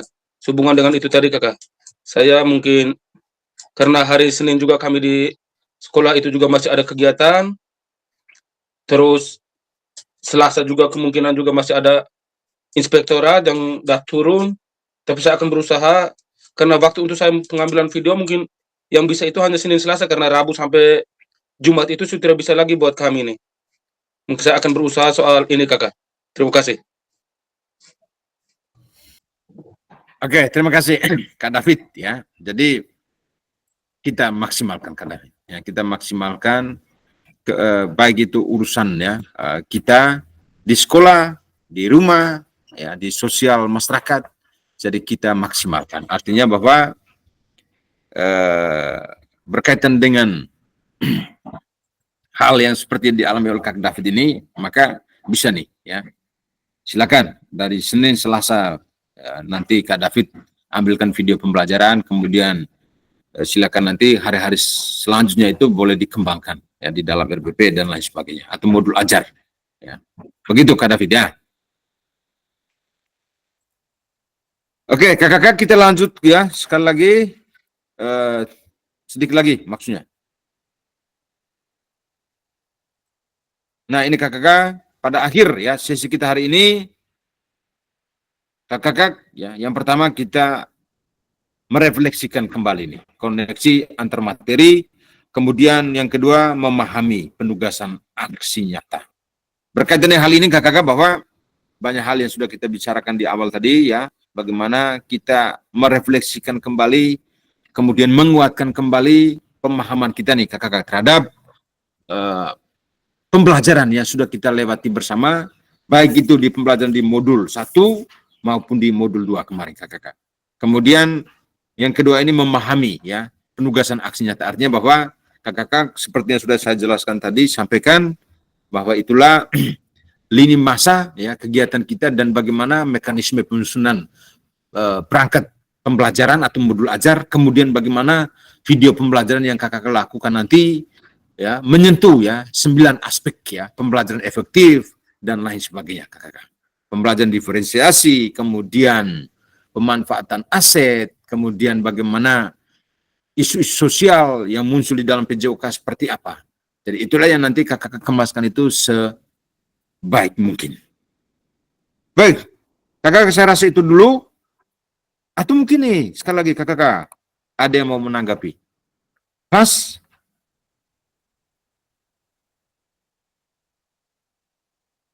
Baik, terima kasih. Oke, kita lanjut ya. Terakhir nih kakak, penutup ya.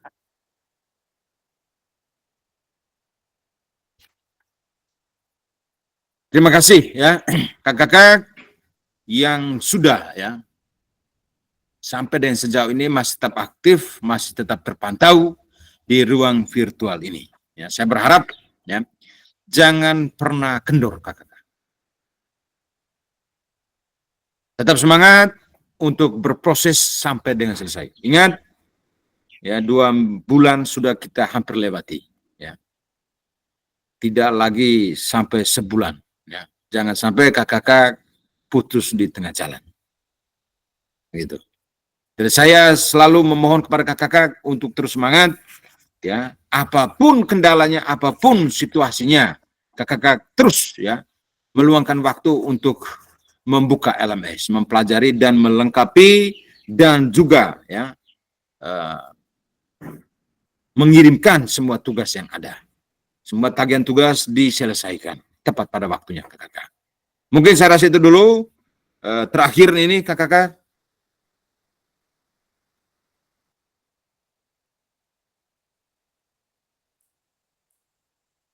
Oh, ternyata slide-nya memang langsung.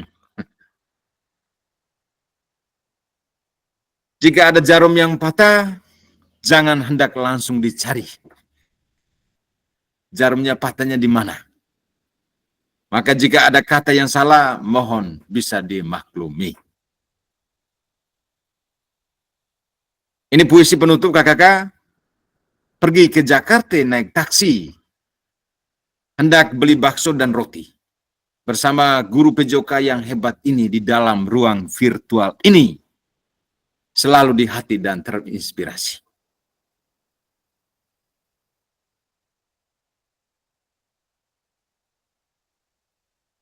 Terima kasih kakak. Kita sudah sampai di ujung kegiatan kita untuk persiapan aksi nyata di Tatap Maya ke-13 ini. Sekali lagi mohon maaf apabila dalam kebersamaan kita ada hal-hal yang kurang berkenan. Teruslah semangat kakak, karena kesuksesan itu datang bukan hanya karena dengan tiba-tiba, tapi bagaimana melalui proses perjuangan. Yang pada intinya bahwa kesuksesan itu tidak akan pernah mengkhianati ya proses yang ada kakak. Dan teruslah berproses sampai dengan selesai nanti. Itu saja, terima kasih. Saya akhiri ya kegiatan kita ini dengan Assalamualaikum warahmatullahi wabarakatuh. Salam.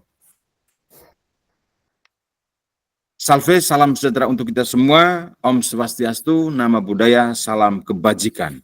Rahayu untuk kita semua di ruang virtual ini.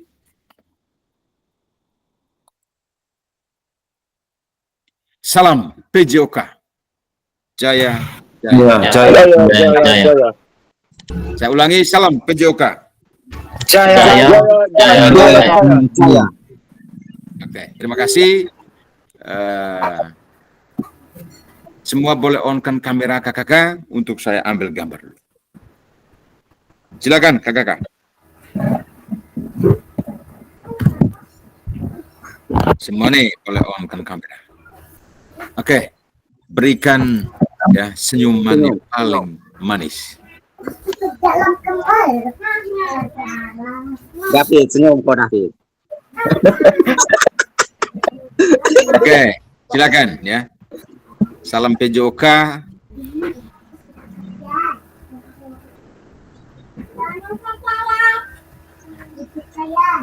Oke.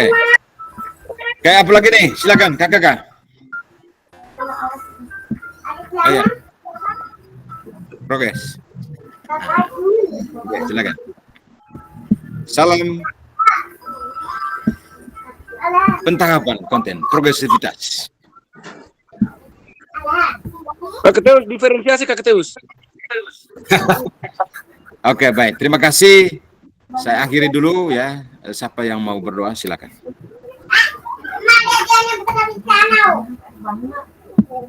Kambo, silakan Kambo.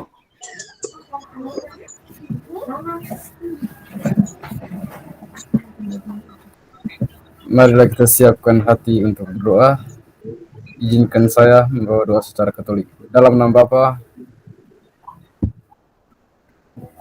Tuhan, terima kasih Engkau telah melindungi kami sepanjang kegiatan yang barusan berlangsung. Kami mohon kepadamu, tuntunlah langkah kami di waktu-waktu selanjutnya, sehingga kami boleh melaksanakan segala tugas tagihan tetap dalam naungan kasih-Mu.